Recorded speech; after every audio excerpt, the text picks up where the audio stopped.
The broadcast is now starting. All attendees are in listen-only mode. Hello everyone, my name is Jillian Schaefer and I'm the Marketing Coordinator for SWK Technologies. I'd like to welcome you to our webinar, Sage 100 Paperless Office, Key Benefits and Live Demo, presented by Bruce Kern of SWK Technologies. A little housekeeping before we get started. Everyone has been placed on mute to keep the background noise down. However, you can submit any questions you have throughout the webinar. To submit a question, look for the questions section in your GoToWebinar. We'll answer all questions at the end of the presentation. We are recording this presentation and will be distributed tomorrow to all attendees as well as to those who registered but were not able to attend. Please take a moment at the end of the presentation to answer our one survey question. With that said, we appreciate you taking time out of your busy day to attend our webinar. We're here to help you get the most out of your software solutions and help you find an easier way to run your business by providing you software and industry knowledge, tools, and support whenever you need it. So whether you're here doing research for a new solution or you're just here to learn, we'd like to encourage you to ask any questions throughout the webinar. Lastly, as a quick reminder, SWK is constantly sharing important updates and software tips and tricks on our social media channels, so we encourage you to follow us on Twitter, LinkedIn, Facebook, and subscribe to our YouTube channel. Without further ado, I'll hand it over to Bruce. Thank you, Jolene. Here we go. We'll get our screen sharing going here. All right, well, welcome everybody. So Sage 100 Paperless Office, a little bit of a look ahead of what we're going to do today. We're going to, talk about the benefits of why you would want to go through setting up Paperless Office. We'll spend a lot of time talking about the setup of Paperless Office. It's an area that's frequently, not done very well. So we'll want to definitely give some advice on, if you're going to do this, some strategies and things you can do. And then we'll try to take you through a demonstration and show some, some functionality here, kind of live on the webinar. And last but not least, of course, we'll do some questions and answers. So first of all, what is Paperless Office? Okay, it's a standard module that is included on your Sage 100 systems. So, and it makes PDF files frequently used to open in Adobe of things that you would ordinarily print from Sage. So, those things could be journals and registers. They could be period end reports, regular menu reports, or documents that you might have for customers, vendors, or employees. And optionally, Paperless Office can electronically deliver these documents. So we'll see some of that in today's demo. What are the key benefits here? You have an increased audit trail, ease of access to finding information, faster, cheaper delivery of documents to business partners, and higher customer satisfaction. If you can get an invoice in the hands of your customer faster than you could, say, via another option like snail mail, the chances are better that you're going to get paid sooner. And there's also some audit tracking to tell us if an email was actually sent or not, and we'll see some of that today. So we actually get some idea whether the customer actually got this document. And also with the onset of COVID-19 last year, a lot of people working from home these days are working in remote. So picture the old office paradigm where there's 2 or 3, 4, 5, however many accountants in an environment, let's say, they're all doing various transactions in the system, and they maybe used to print journals and registers out and they put them in a file cabinet or a binder that's in the office somewhere. And now these people are working from 5 different places, but we still need a way to have a central repository for our documents. So definitely applicable to today's world. Now, before we get into the setup, we'll talk a little bit here about what some of the challenges are too, because there are challenges with Paperless Office. So like anything else, there's trade-offs in life. One of the challenges is if you want to do email delivery, you will have to set up what's called an email connector or a relay on your email system. Okay, that is something that SWK may not be able to help you with. It's more of an IT function. We'll take a look at the settings in Sage. We'll talk a little bit more about that. But that's, having somebody who is familiar with your email program, your IT support person, they will need to be engaged to help set up that relay. So that's something to just be aware of. And that can be set up very quickly in some cases. I've seen it done in 5 minutes, and I've seen cases where they just never really could quite figure it out for some reason. So that can be a challenge. Microsoft sends out updates all the time, as we all know. Those routine Microsoft updates will typically, or frequently I should say, break Paperless Office. There's usually a quick fix for it, but it's annoying, and it's something to mention as a challenge. A well-considered storage setup for your Paperless Office is absolutely critical. It's part of why we're going to go through all the setup in today's demo. So I'll just mention that as a challenge, or it will be a challenge if you don't do it well. And then Sage upgrades can be a time of challenge for Paperless Office, because typically, if it wasn't set up real well, again, part of today's demo, and if it hasn't been well maintained, then it's a really good time to look at the Paperless Office to see how much time would be needed. And it's frequently time to consider making some changes, like purging some of the older data. There's a trade-off between what you keep in Paperless Office and the time involved to upgrade it. All right, so there we go. Let's, without any further ado, dive into our setups. So Paperless Office is a menu right here on the standard menu, and we're just going to go right under the setup folder here and start talking about the setups. But before we can actually turn anything on, we always have to talk about security and access to all of the things that Paperless Office offers. So we're going to go in here under role maintenance, and I'm using the triple-auth user today, which has full access, and we have this admin role assigned, which is, we won't have any problems with our permissions today. But if you're going to set this up, the first thing you want to do is think about your security that you already have in your Sage, if you have an existing system, and what options you want to grant and how you want to layer this. Now, remember that with the role security model in Sage 100, users have to have at least one role, but they can have more than one role. If any role that they have assigned grants access to a feature, then it means they have access to the feature. So the roles are inclusive, not exclusive. So let's talk about the number one task tab here, and we'll just expand some of these features here and talk about these. So the viewers are the things in Sage that you would use to access the paperless files. So you don't use Windows Explorer, at least you're not supposed to. So the viewers are the thing you want to control the security with. And so if a user needs access to see customer documents, you grant access to the customer viewer. If you want them to see reports, you give them the report viewer, etc. So this would be something you'd give to an end user. Now here under the maintenance and data entry, you can see that there are things that are more setup related. So if I'm talking about electronically delivery message maintenance, typically I don't want an end user having access to that, because I'm going to craft these messages more at the higher level and set that for everyone to use. So you might have a paperless administrator role, and you might have a paperless user role, and you might give some of the viewer access to the user role and the maintenance things to the admin role. Or you could update existing roles accordingly. You decide. Okay, so you want to be careful about that. Another one is the form maintenance. We'll talk about these settings, but really what we want is end users to have viewer access and the ability to create these things, but we don't really want them in the setup options or things that control the messaging, because we kind of want to set those things up front and have those kind of, be maintained by an admin moving forward. All right, so another one here is under miscellaneous is purging.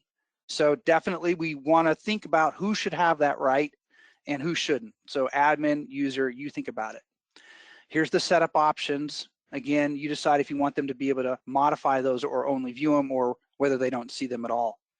So a few things on the number one task tab there to definitely take consideration of. So the next area in security we really got to look at here is on the security events tab. So this will be interesting. Open this guy up. Now this has kind of two sets of things that we need to grant permission to or deny based on the role. And that would be, do we want to allow deleting of PDF documents right from here? Okay, so we can individually grant those or not. And then very interestingly, we have an option down here to allow viewing of documents for all users. So if you don't grant that, users can only see their own documents. Again, part of controlling the security and the access, and part of why you don't need to think about using Windows Explorer to do all this stuff. Let the software do the heavy lifting for you. Next option, last but not least, just to be complete, here on the module options tab, there is a paperless office here. This is where you would either allow the visual integrator access or not.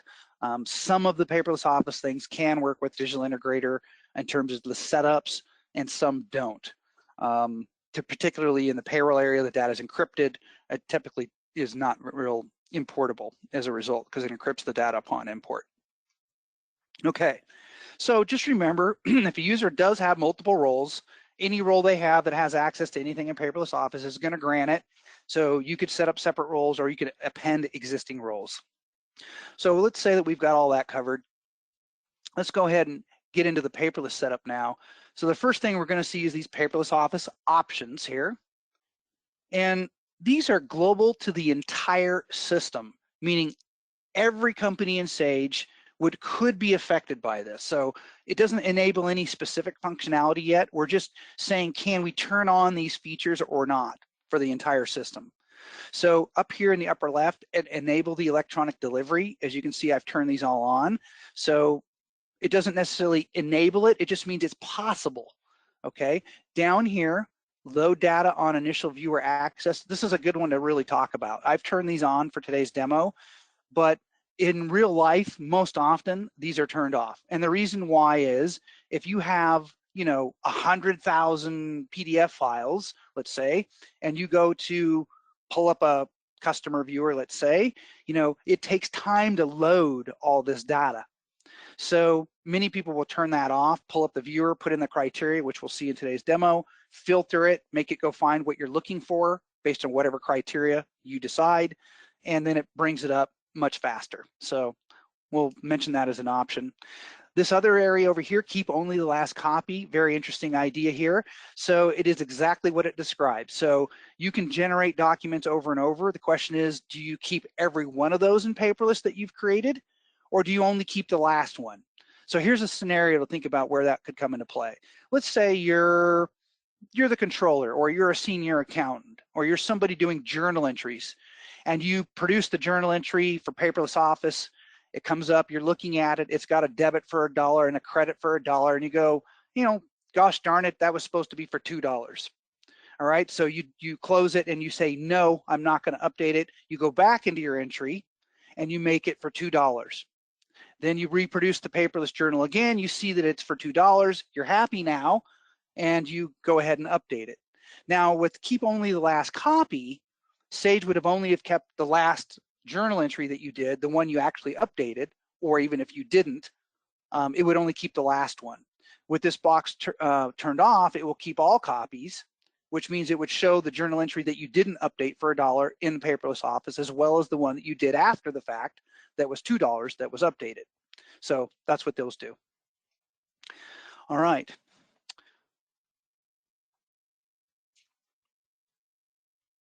All right, so the next thing that you'll have to do on every single workstation that's going to use Paperless Office is you're going to have to install something called the Sage PDF Converter. What is that? Let's go take a quick look. We'll go into the control panel here. We're going to look at the devices and printers. So I've got this installed, and I'm going to show you how to install it in a minute. So this is what you're going to have that you need. This guy right here is the Sage PDF Converter. That's the thing that makes the PDFs. So, some of us are used to this Microsoft Print PDF. It's kind of like that, only it's very specific to Paperless Office, and it only works with Paperless Office, and it doesn't do anything else. So that's the thing that we've got to get installed. Now, how do we get that installed? All right, so to do that, again, on every workstation, you go File, Run, and also I might mention that access to the file run is itself a right through the role security in Sage. So not everybody can have access to that unless you grant it. Now what you can do, you can hit the drop down button once you get that little program box, and you're going to look for that PL_Advanced Options _UI. That stands for Paperless Office Advanced Options User Interface. And if you don't see it there, you just type it. Okay, so you just type it in just like it shows and hit OK. So if it's not the drop down, you type it up. box opens up, and here's what you've got. There's a button that says Install Converter. It's the second button from the left. You click the button. It usually is pretty quick, a few seconds. You'll see it run. And then the next thing you're going to need to do is you're going to need to test your converter. So guess how you do that? It's the test button right over here that says Test Converter. So let's click it and see if our already installed Sage PDF Converter tests out okay. Now it's going to give you a little message here. You know, it's telling you about what it's about to do. It's telling you that Adobe Reader should be installed and working properly. So Paperless Office is meant to work with Adobe. Even though you can view paperless files in other applications, it is intended to work with Adobe. And it's going to tell you if the test is successful, a little bit of what you should kind of see here in a description. So let's actually go see it. All right, so if you're successful, this is what you'll see. It tells you basically you're good. You see kind of the brick red, you know, watermark across the diagonal there, and that's it. You're now set to go. All right, so we can just close that. We've got our PDF converter installed. Okay, so we've got some features turned on. We've got a PDF converter. What's the next thing we need to do? The next thing we actually need to do is think about how we're going to set up the storage system for where these files are going to be kept. And I already mentioned that there's a set of viewers, which is how we're supposed to access these files. So, you know, you don't necessarily need a real elaborate Windows folder structure. And in fact, the more elaborate that structure gets, the more maintenance it will be later. So minimally, you need one storage folder. So my advice is that you don't create a separate folder for any paperless files unless you have a really well thought out reason as to why. And meaning you couldn't do something through the front end software. All right, so that alone right there is a huge, probably one of the biggest mistakes I see out in the world is people set up a storage structure, very elaborate, and they have people going through Windows Explorer to find all these files. The viewers are what that's for, and we'll see that in today's demo. Okay, so the more files there is, the more maintenance, the more folder structures there is, the more maintenance. Now, the other thing that we'll talk about here is that generally speaking, people will keep their paperless files on the same server or machine where the Sage 100 system's installed. So we're going to open up Windows Explorer here, and we'll start talking about the storage strategy. So we have Sage 100 2020, the latest and greatest, of course, for the demo. So I have this folder here. This is where I've installed my Sage 2020.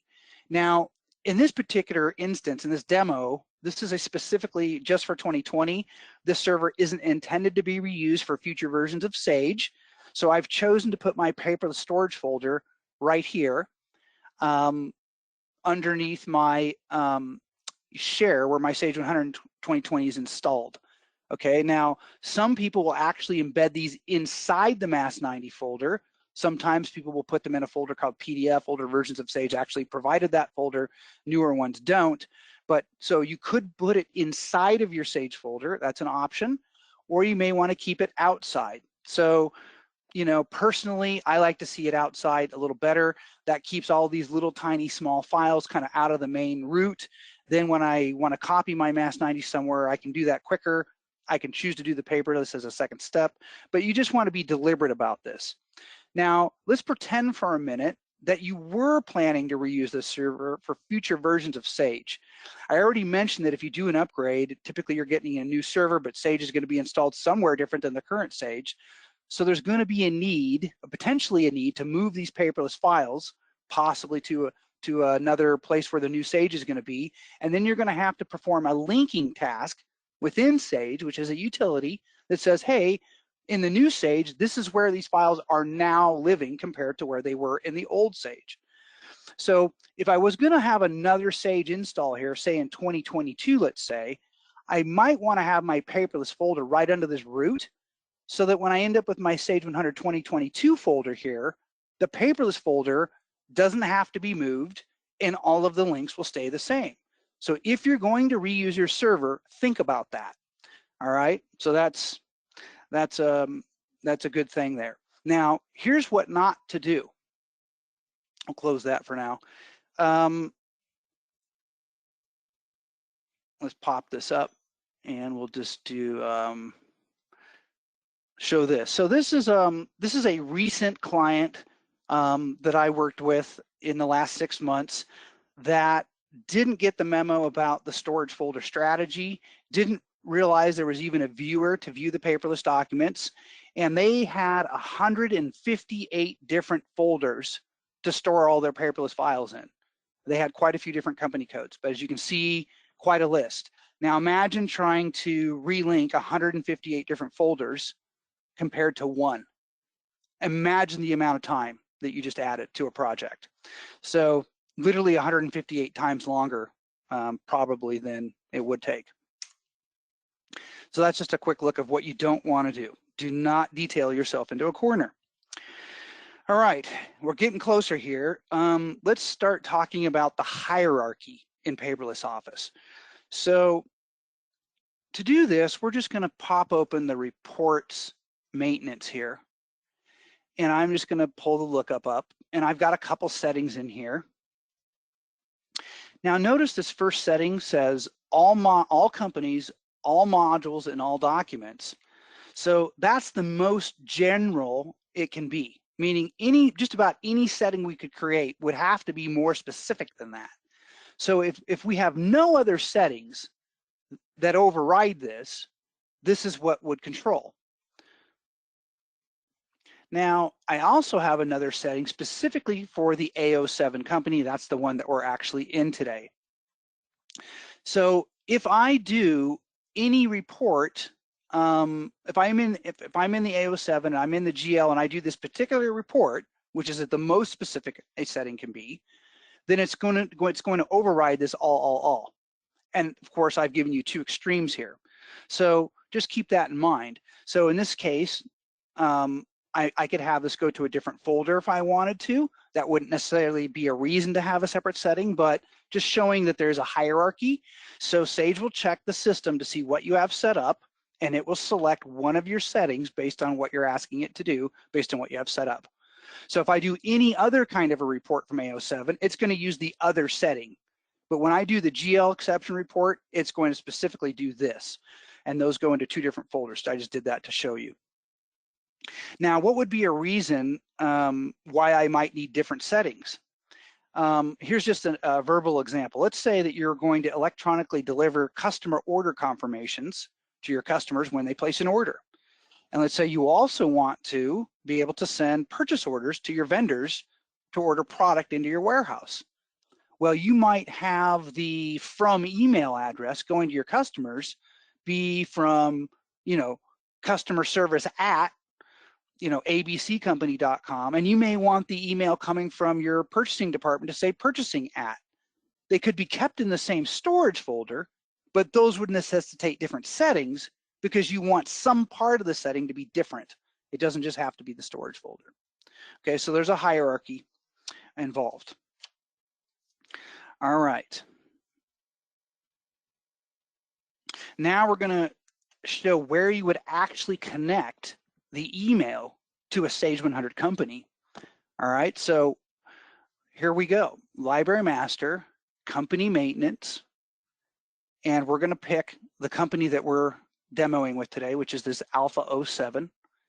And over here is the number 5 email tab. So each company in Sage can individually be configured to use the email delivery or not. And if you do, this is where you do it. Now, I mentioned very early in the demo here that one of the challenges is getting an email connector or a relay set up by your IT resource.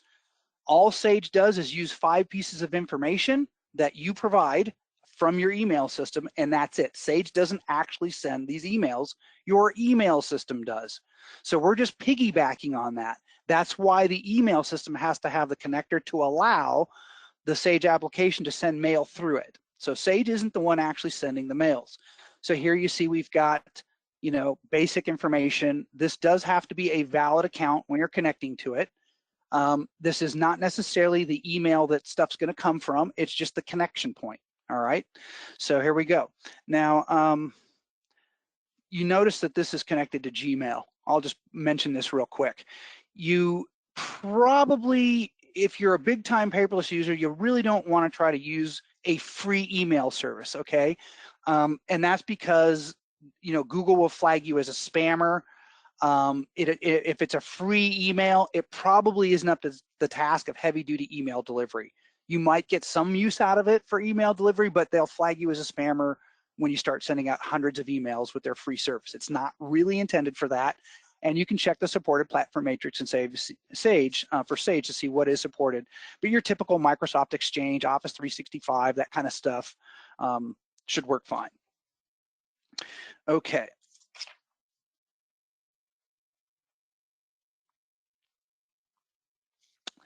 All right, now let's get into some actual live demo here. Enough of the setup and the warnings and the benefits. Let's actually see this thing work in real time. Okay, so one of the settings we showed you earlier was for the GL exception report. So let's just go in there and talk about how you would trigger a report to go through Paperless Office. We're using demo data. It's dated 5 of 2020, so you might notice that when I go into things today. All right, so we're going to go into the General Ledger reports, General Ledger exception report. For all you accounting types, this is kind of a fun report. This is the one that'll tell us things like our assets that have a negative balance or debits with a credit balance. It'll tell us liabilities that have a positive balance, meaning actually they're negative liabilities or assets, things like that, deleted accounts. So when you want to trigger a Paperless Office report, you've got your settings turned on. What you're going to do is scroll down here in the list of your printers, and you're going to find Paperless Office. And then you're just going to hit print. So we'll hit print. And because we've got the electronic delivery enabled here, it's giving me the option to send this electronically if I want to. So if I did, I would check the email option here, enter my address, and tell it to proceed, and it would go ahead and send that for me. Now, most people don't email reports, so we're not going to demo that. We're just going to make the PDF out of it. So I'm going to hit proceed here, and it just generated my PDF. And we're going to go take a look at that now. All right, so how do we access the Paperless Office files? We use the Paperless viewers. So here's Paperless Office, and we'll come up here to our report viewer. Okay, so I'm going to go ahead and filter this. And I could, be very specific to the module and document, etc. I'm just going to go ahead and refresh this. And there's our report that we just generated at 10:57 local time. So you can sort, granted we only have this one thing in here, but picture this is loaded with all kinds of reports.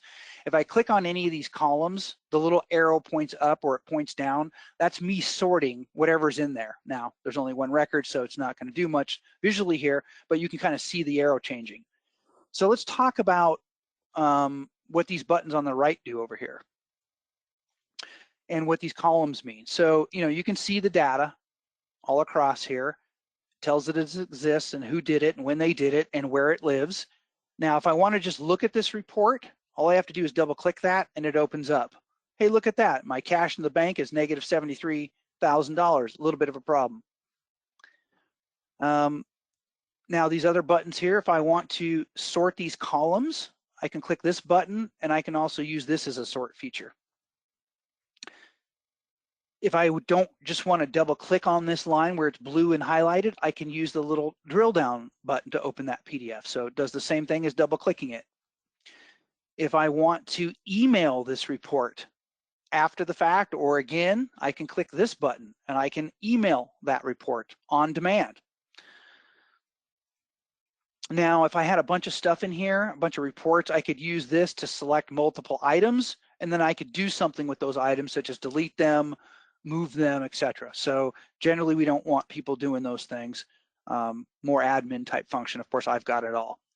All right, so that's how the report works right there. Okay, now custom reports are not part of Paperless Office. So sorry, if you have custom reports, they don't work at last check.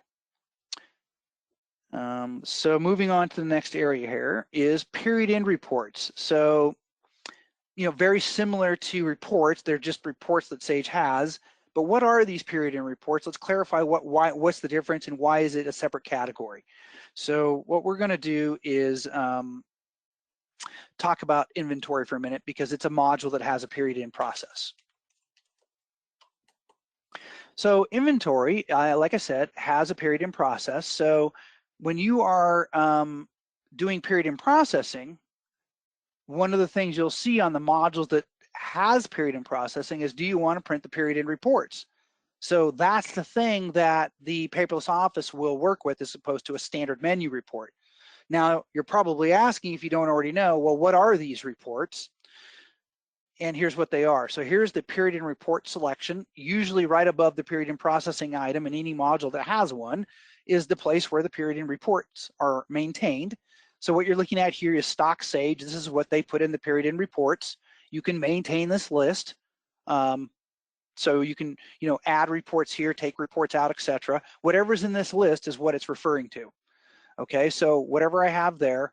So when I do period end processing, if I leave that checked and it generates the reports and I have it set up for paperless, that'll give me the option to make those into paperless files. So don't see that one a ton, but it's out there. Not the most common feature used, but certainly available. And I'm not going to demo that because you've already seen how a report works. Now, next, that part of the demo here is to talk about the journals and registers. This might be the most common use. It's certainly one of them. So what we'll do is take a look at our setting real quick and see what we've got. So Paperless Office, journal and register maintenance. And the flashlight will show all of the existing settings that I already have set up in Sage for paperless. If I want to do something from scratch, if I don't have anything, I'm going to use this regular magnifying glass. So again, here we are. We looked at this earlier. It tells us what it's supposed to do. And I'm going to point out an additional feature here. So this is going to go to my paperless folder. Great. I'm going to tell it to automatically create this PDF. Now notice you have choices here, prompt, yes or no. Now think about this in terms of an audit trail. If we're actually trying to improve our audit trail with paperless, then I probably want the Cent to do this automatically every single time. That way I don't have some people doing it and some people not, or having people let alone choose each time what they do. So I've got mine set to yes. I've opened it up for no passwords today. And here's a cool, interesting feature that is very seldom used. And this is prompt for the associated PDF during journal and register printing. We've activated this. And then down here, we've told it where these things are supposed to be kept. It's the same place that we are keeping our actual paperless documents. And then, why this could be interesting is, if you're doing journal entries or something, let's say, you could attach backup along with your paperless journal, as long as it was in a file that you could attach. So we'll see how that works. So let's do that next. So let's go over here to the general ledger. We've got general journal entry, and we'll see if I've got one in here. If not, I'll make one. And I do have one in here. So here's the journal entry. We've got some depreciation expense in here, sample journal entry. So we're going to go ahead and trigger the Paperless Office. We're going to try to update our entry now. All right, so what do we do? If we're in the entry, we can just hit print. For those of you who use Sage, you can also do this off the menu, but since I'm in the entry, I'll go ahead and trigger it. Now, I don't have to do anything special here because I told the Paperless Office to do this automatically. So I don't really care what the printer is here. I don't have to tell it to pick, paperless or anything else. All I have to do is say, go, hit print. Now, this is that associated PDF feature that I talked about, and it's just telling me, hey, I think I'm supposed to be kept here, whatever this thing is you're about to attach. So what I'm going to do is make sure that the attachment I want is in my folder where I'm going to attach it to so that it works. So give me a second to make sure that. So I'm simulating my backup here with this PDF right here. And I'm going to go ahead and just drop that into my paperless folder because that's where we're storing it. And there it is. And so once I click this button, it's automatically looking for it there. And of course, it will let you change that. But again, the recommendation is you keep these things together. And we'll hit OK. and we'll let Paperless Office present the PDF to me. And there it is. So I review this just like if I had printed it out or previewed previously, and I'm going to close that. And in this case, I'm going to say no to update the general journal, not a requirement that I update that.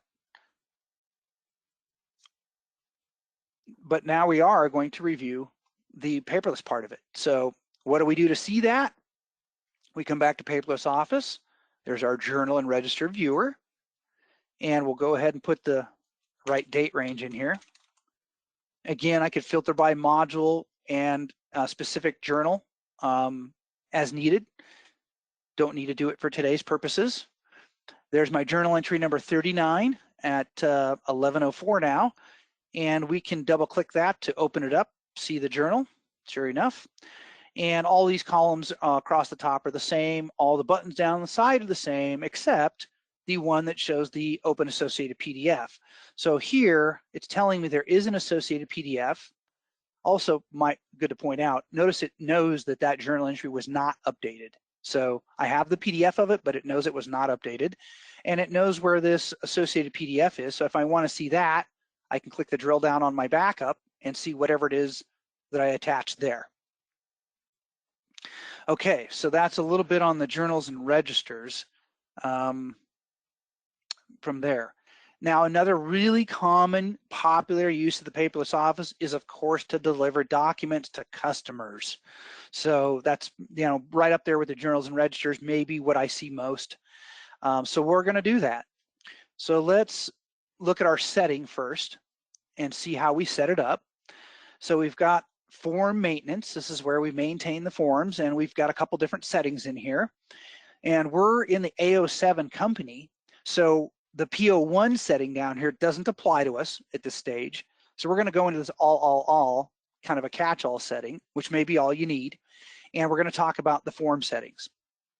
So here on the number 1 main tab, we've told that, you can send any document through paperless, and, you're enabled for electronic delivery, and this is where your from address is going to be. That does have to be a valid address. Again, don't use your Gmail for paperless like I'm doing in the demo. You could get flagged as a spammer. It's free email. You do need a kind of a corporate level one. I get away with doing a onesie twosies, it seems like, but you don't want to try to run your whole paperless office through Gmail or a free service. You need to pay for a real one. All right, so here we've told it where we're putting it. And as far as what we're about to show, this is all we need to see for right now. We'll see the additional tab a little later. So that's our setup for what paperless is supposed to do. And next, we're going to talk about the actual message that we want. So electronic delivery message maintenance will come into here. Again, this is one of those setup areas that you don't necessarily want everybody to have access to. At least that's the recommendation. Here's all the things I have set up. We're in the AO7 company, which means it's automatically, when I do a sales order in AO7, it's going to override all of those other settings, even though there is one in there for sales order invoices. I guess that's different still. I'll pull this up. So what I did here is you crafting the subject of your email and the body. And over here on this right side, these are the merge fields. So I type the word your over here and I click company name over here and it inserts it. Then I click document number has been received. Okay, so this is what the email is going to say when they get it. And then down here, I put what I want it to say when they open it. Thank you for your order. Do not reply to this email, which again, a good thing to mention. Paperless Office isn't really meant as a bi-directional communication. It's the accounting system sending an email out. So, I recommend that you put do not reply to this with some kind of proper contact information if they do need to follow up, versus having them try to reply to the actual paperless email. So there you go. So there's my message. So I crafted my message. And the next thing we need to do is kind of show the actual setup of the customer. So these are individual. Obviously, you have to set each one up because they may have different addresses. You may want different things done. So we'll go over here to customer maintenance, and we're going to pick a customer that we want to get an order confirmation. So I like the Capri sailing ships. I'm an old sailor. Let's go over here and see where we set up the paperless. Now, in older versions of Sage, you'll see a paperless button in this general vicinity in the lower right main tab. But in newer Sage, you're going to see it over here under the More button. They move that. So paperless delivery options for this particular customer. Here's the documents that I could potentially send. So each one can have its own settings. I'm interested in the sales order. So what I did is I checked the email box, which lights up my email tab, and we're going to talk about this. So really what this tab does is it says who is going to get the email when we have an order. And you can use any and all these in conjunction with each other, so it can go to many different people with many different features. So let's talk about those. Use the email address and data entry. So once we get into an order here for this customer, there's a place to put an email address. If I put an email address in there and I check this box here, it's automatically going to try to send it to whatever I type in. Use the customer email address. Second option here, it's grayed out. It's because I don't have an email address on my main customer screen. You can see that just to the left, it's blank. So that's why it's grayed out. But if I had an address over here, that would be an option for me to select that, and it would just automatically read that. Now I could have contacts also. So you can have many contacts for your customers. Those contact details include email addresses. So if I wanted to send Jerry West an email, he doesn't have one, I could put him in here. I'm going to take Jerry out because he doesn't have an email, but you can include any contacts that you want with email addresses. It's part of the feature. And then if that isn't enough, you can type any other email address down below. And if you want more, you just go to row 2, keep adding them. Okay, so in this case, I'm using my Gmail account to send it out. I'm pretending that's the company, and I'm sending it to my SWK account, pretending I'm the recipient or the customer in this case. So that's what I set up, and you know, it's all set up in there. Now what we've got to do is we've actually got to try to see if this thing will work. All right, so we're going to come over here to our sales order entry, and I think we've got an order in here for O2 Capri. There's that email address field right there that if you were doing it from data entry, whatever you would type in there would work. And doesn't really matter what we're selling them, but we're selling them a true drawer letter file here. So what we want to do is go ahead and get this over to the customer, since they, you know, we got their order, and we want to get that over to them and confirm it. So here we go. Now we're in the sales order printing area, and I've got my form selected here.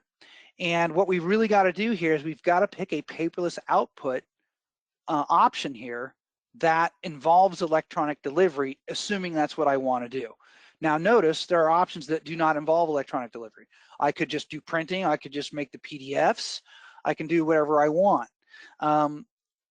Something that I'm going to just pop up it's always kind of confusing, or it's not always clear what all these things actually do, what's different about these. So I always like to show this to people. The question mark button in the lower right corner, almost on every Sage screen, is a great resource. I'm going to go to about this window, and we'll let the help system hopefully catch up here.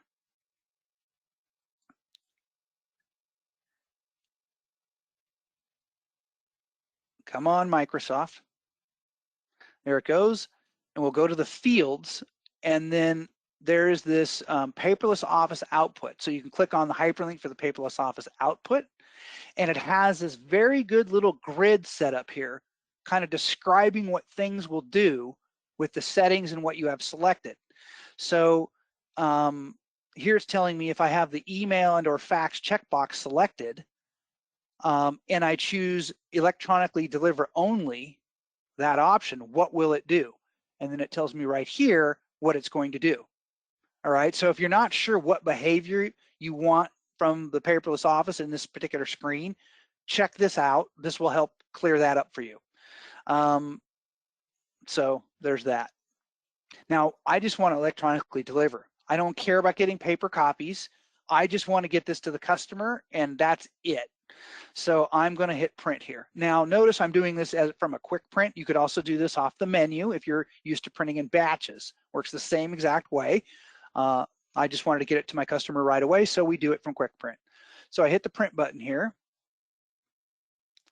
and you can see it's trying to connect, and there it's giving me a message telling me it was successful. Okay, it would also tell me if it was not successful. All right, so customer got it in theory. Now, what do we want to see next is, did the customer actually get it? So I'm the customer in this case, and I just heard my email go ding. So we're going to come over here. Here's the email that just showed up at 11:15.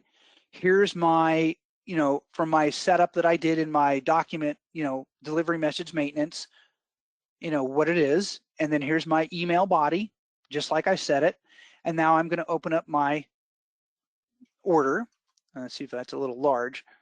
Maybe try 125%. And here's my order that I've got here. Now, sometimes Paperless Office, depending on the logo that you have and the file type and the size, sometimes the color doesn't work.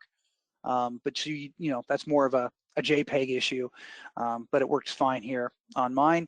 So I've got my delivery there. Okay, so I'm happy as the customer. I got what I needed. Now, let's go back to the customer now in Sage.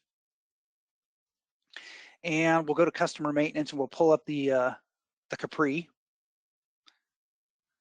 Whoops, next customer. And over here is my sales orders tab. There's my order. And there's a button here. It's Paperless Viewer.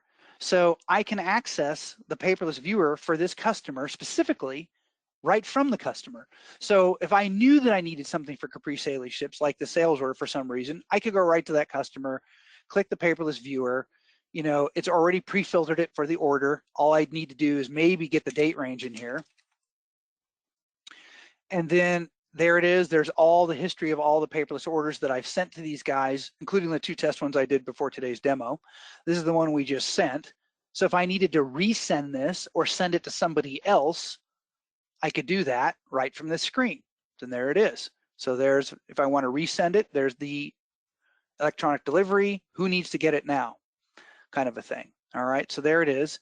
Now, of course, I could also go to the Paperless Office customer viewer, and I could, this is where I could access, all customers in theory, but I could filter this here and see the same thing here. It's just customer specific versus I want to filter for the whole thing. And there it is again, right there. Okay, now another cool thing that Sage has added to the Paperless Office that some people don't even know about because it's kind of newer, but it's been there for at least a year now, and that is salesperson maintenance. So I'm just going to mention this here. Accounts receivable setup. Salesperson maintenance is where you maintain your salespersons if you have that feature turned on in Sage, and I do. And I'll pull up Jim first. Notice that Jim doesn't have an email address, so nothing in Paperless Delivery works without an address. So we're going to skip past Jim, and we're going to come over here to Shelly May. Shelly has an address, and because of that, the Paperless button on her sales rep lights up. So if I want to allow Sage to also send the sales rep associated with the transaction one or all of these documents, we could do that. So some sales reps are particular. I want a copy of every invoice that goes out to my customer, trying to watch to get their commissions. This is a way to do that. All right, so I'll mention that's there. I don't have that turned on today, but that's a really good feature. All right, so if you want your salespeople to get copies of orders, invoices, that kind of thing, you can do that. All right, good. Now let's move on to the next one here. Payroll. Payroll is another area where you can do paperless. Payroll is my nemesis. You don't want to ask me payroll questions, so keep your payroll questions to a minimum, but I will show you how the paperless works. And we're going to switch our company here, and we're going to make sure we get the right date going here. And what we're going to do is just talk about how paperless works more in the payroll scenario. So let's go back here.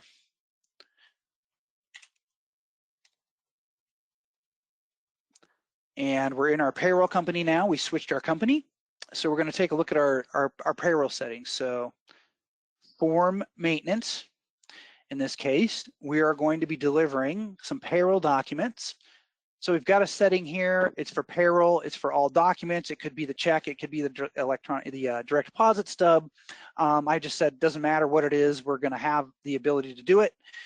So we've enabled the electronic delivery. We've got our from email address here, which does have to be a valid address again.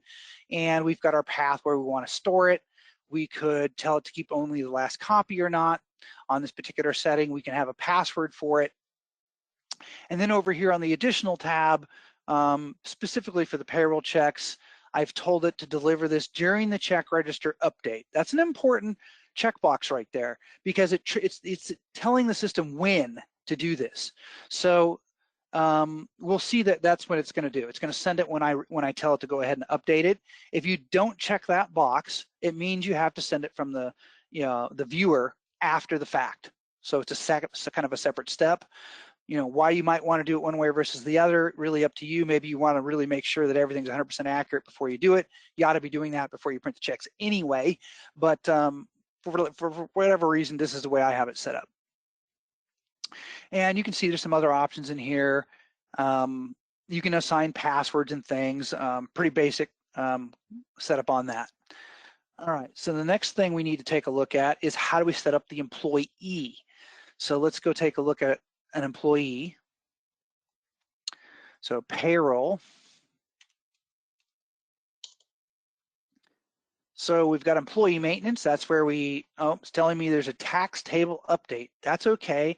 Let's see what this says. Cannot proceed because, oh, that's okay. We don't care about the tax update. Normally we would want the taxes up to date, but we're in demo mode. And we don't care about that either because it's a demo. So we're going to pick the employee that we want to work with Paperless. So here she is, demo lady. Here's the Paperless button on the main tab above the comment area here. So we'll click that. And here we've told it that we want to be able to print her checks as well as email her a copy of the check. And there's a password for this particular employee to access this document, and then this is the employee's email address that we're going to send it to. So if you're using this kind of functionality, you can actually email the password using this address, whatever you put here. So it's a little functionality. We're not going to do that today. It's already set up. I already know what the password is. So we're good to go. So that's where you set it up right there. So she's a check employee versus a direct deposit. That's why it shows check. All right. Now we've got the setting. We've got the employee set up.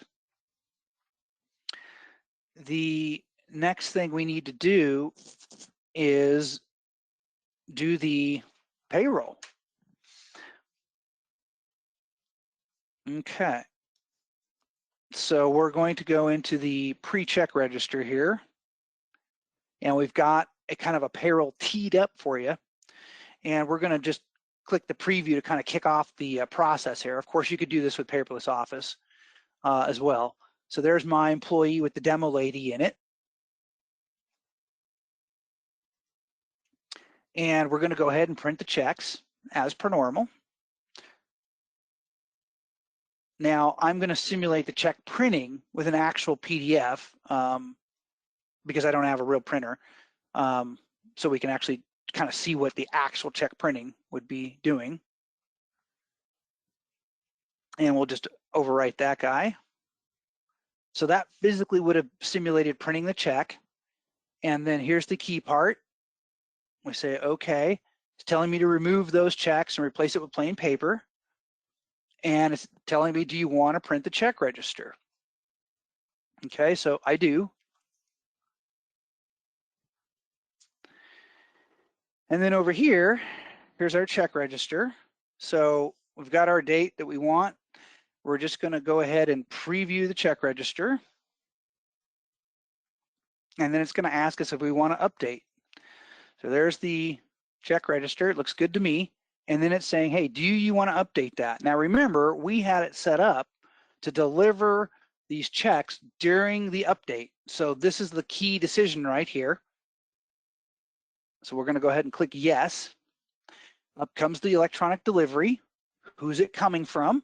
Okay, so this would be, human resources in theory, whoever does that. And then we can just say okay here. And we can see it processing, trying to send the mail.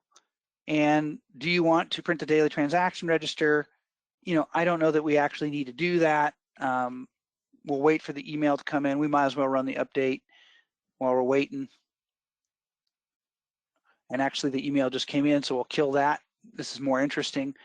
So now I'm the employee and I just got my paycheck in the notification in my email. I didn't craft a real nice delivery message on this one because you've already kind of seen that. But here it is. It's the kind of the default message, if you will. And if I try to open this guy up, it's prompting me for the password that we have, you know, set up in there. So I'll type that password in.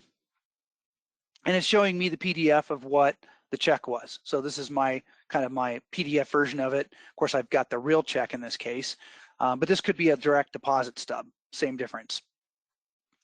Okay, so I'm good there. I'm the employee, I got my notification, so I'm happy I'm the employee.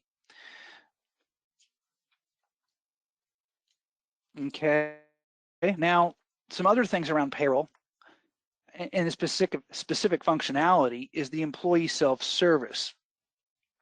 So one other option that you could do is instead of emailing it to the employee, you could use employee self-service, and the employee would come in here to check out their stubs. So you don't have to deliver it necessarily. So they would have to know their employee number, of course, and you know what type of document they're trying to get to. And then of course, again, security here, they're trying to make sure that this is the right person. See if I did that right. I'm going to go back to that security number. I'm not sure I typed that right. All right, and then the password again is also here. Okay, enter, it liked it. So if I'm the employee self-service and I want to change my password for whatever reason, I can do that. I can view my documents right in here. So we'll put the right date in here so we can see these. I think that was 5/8. Okay, so there, if I want to get it this way, I can click into here. Again, it wants me to have that password, very secure, to show me anything, and there I can get it that way. So no requirement that I do the electronic delivery, but I give access to do it this way, another option, or you could do both. All right, so there's the employee self-service. Okay, and then last but not least here is back on the employee. So here we are back in the employee maintenance again. We'll pull up the demo lady, and she's got some pay history out here. Here's our check that we just generated. And similarly, now the employee probably wouldn't have access to this, but this is more of the payroll administrator type of a person, showing that you can get into the employees, you can click the viewers, you can see what's going on, you know, and did they get that delivered or not, their check through there. And then if I want to take a look at that, of course, I can drill into it. It may ask me for the password, which I may know if I'm the payroll administrator, or you may not, but if you do, you can get it. So there, we can get to that through the employee maintenance. So the kind of the wrap up here, you know, now that we're hitting the close to the hour mark, that's a lot of the functionality there. Another thing, kind of in terms of the wrap up that's worth mentioning is ongoing maintenance. I mentioned that typically lacks. So one of the things that you can do periodically, you may want to purge some PDF documents. I'll show you this real quick. You can be fairly targeted. So you could pick, you know, very specific things in here if you want. So you could, you know, you can be aggressive. You can pick the company that you want. You can tell it, you know, do you want everything? You can be very specific, or you can be very generic, and you can give it a date. So this will help keep the number of paperless files down. If you don't do this, not a big deal. Somebody will probably be looking at it when it gets time to upgrade your system to make some recommendations. But if you do want to do some purging periodically, this would be the task that you do it. It never hurts to make a backup before you purge anything, words to the wise. But that is pretty much how the purging utility works. You just click it and it goes. It takes a little longer the more data it is, So it really just depends on how much you have, how long it takes to actually purge it. And that, my friends, is what I had planned to show you for the Paperless Office today. Are there any questions? Thanks, Bruce. We'll now open it up for questions. If you have any questions, please enter them into the questions section of GoToWebinar. And we do have a few questions that came in during the presentation, Bruce. The first being, in devices and printers / printer options, I add a port Sage in quotations, so I know I have edited the security. Then in security, I enable all tasks for the users. Is this no longer required? If this set is still required, I would enable tasks after installing the PDF converter within Sage 100. Also, we do not have our clients install the Sage PDF converter as it is installed within the workstation install. Thanks. So is the question about the port? Do you need to set up the port on the PDF, on the Sage PDF printer? Yes, I think so. Okay, so that's something that used to be more necessary in older versions of Sage, but I haven't had to do it on newer ones lately.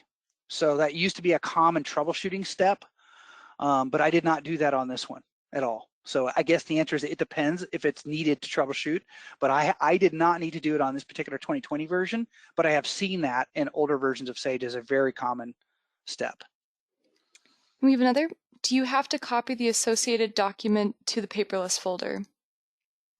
You don't. You don't have to. So that screen has a path where it thinks it wants it to be, but that's an open field.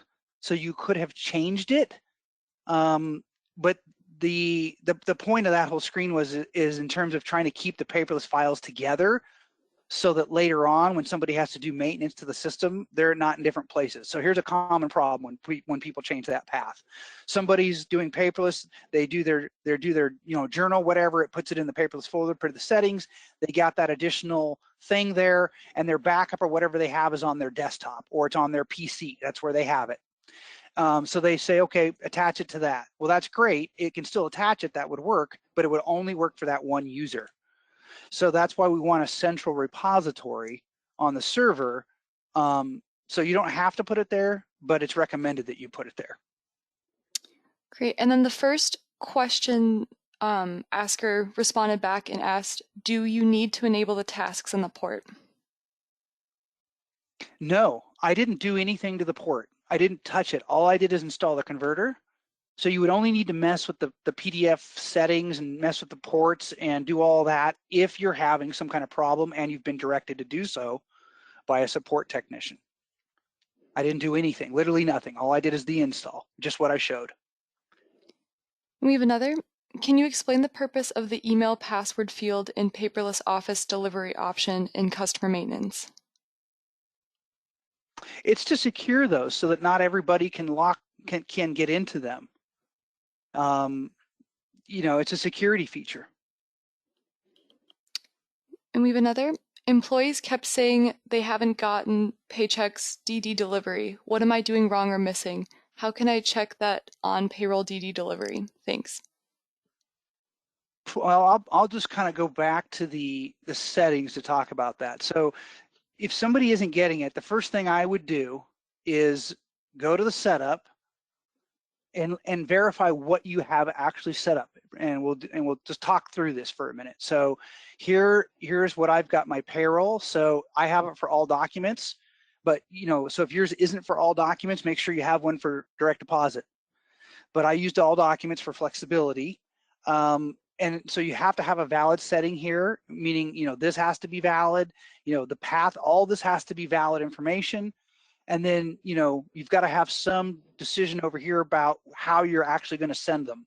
So if you're not delivering, one option is this isn't set up at all. Another option is it's set up to deliver during, it's not set up to deliver during update, and nobody's gone to the extra step to the paperless viewer to actually send them. So that could be the option, that could be a place right there. So first check the settings. Then the next thing, if somebody's not getting one and it's more a specific employee, perhaps, or that would be a clue. But then what I would do is go down here, if it's potentially the employee, is go to the next level And if some people are getting them and some people aren't, that suggests it's an employee record issue. Then I would go to that employee into here and validate, did we have this turned on? Is it set for email? And is there a valid to email address? And I might need to confirm that with the employee. We might need to double check the password here, make sure that's set. But the password isn't really the issue here probably. It's probably either a bad address or something in the settings, assuming that it's not upstream and the whole SMTP connection to Sage is, not the issue. Assuming it's a setup point moving forward. But that's what I would check.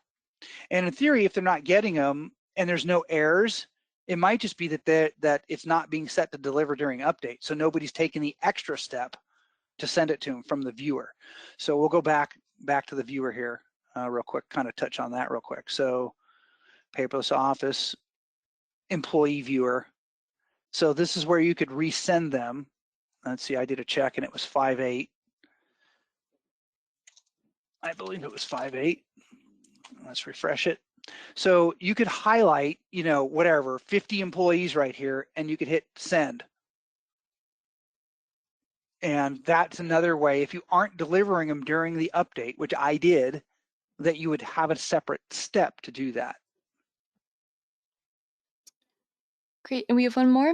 Is this recorded? There's too many interruptions on my end. Need to review later. Thanks. Yes, it's being recorded, and the recording link will be sent out by end of day tomorrow to all registrants and attendees.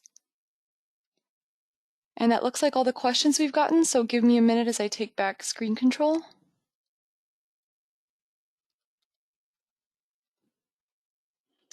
Great. Thank you so much, Bruce, for your informative presentation and for taking the time to be here today. And thank you everyone for attending our webinar. Have a wonderful rest of your day.